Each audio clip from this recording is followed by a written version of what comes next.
鉄道の車両を紹介していこうと思います。それでは行きましょう。02系は1000番台、2000番台、9000番台の2種類があり、低番台がメーカーを珍しい形式です。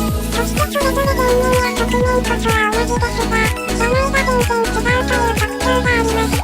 そして1000番台の特徴は、東急を1050系をベースにしており、運転台もかなりリアルに再現されています。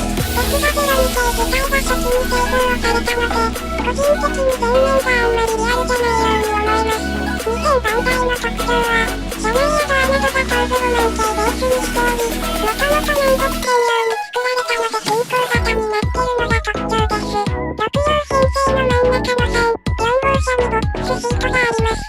自動化速度が 2.5 キロ毎時毎秒になっているのと、最高速度が130キロなのも特徴です。9000番台の特徴は、02系の中でも先行量産車となっており、全体的に東京メトロの車両をベースにしています。VVVF は PMFM を採用しており、静的なメトロ風になっているのが特徴です。それ以外他の02系と変わりがありません。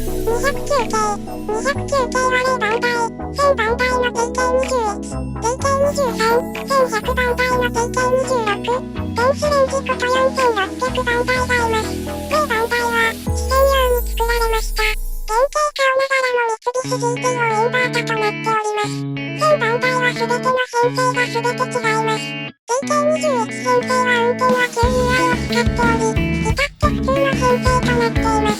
TK23 編成は、新 UI を使っており、惰性走行の時に減速するのが特徴です。それ以外は TK21 編成とは変わりありません。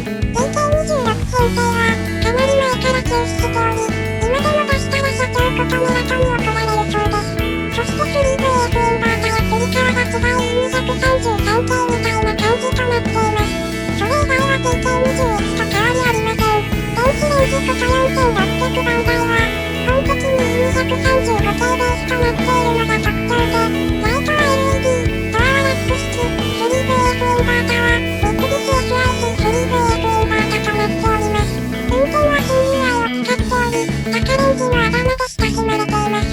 そして今の TK31 編成として人気を持っています。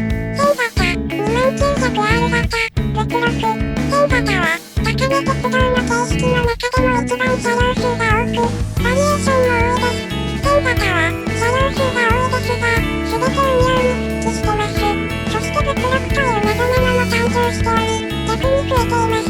その一方で、29000R 型は、気がつけなく、脱線も多いため、月はまだまだ先だと思われます。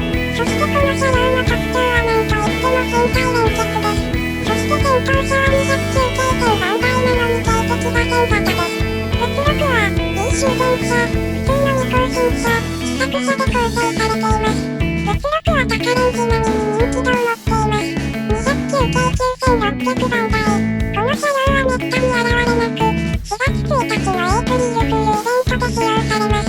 なんとこの車両多分社長のメラトがコメントで高岡駅に出してるものだと思います。この車両は ATC なんていう概念はなく、とんでもない速度で通過します。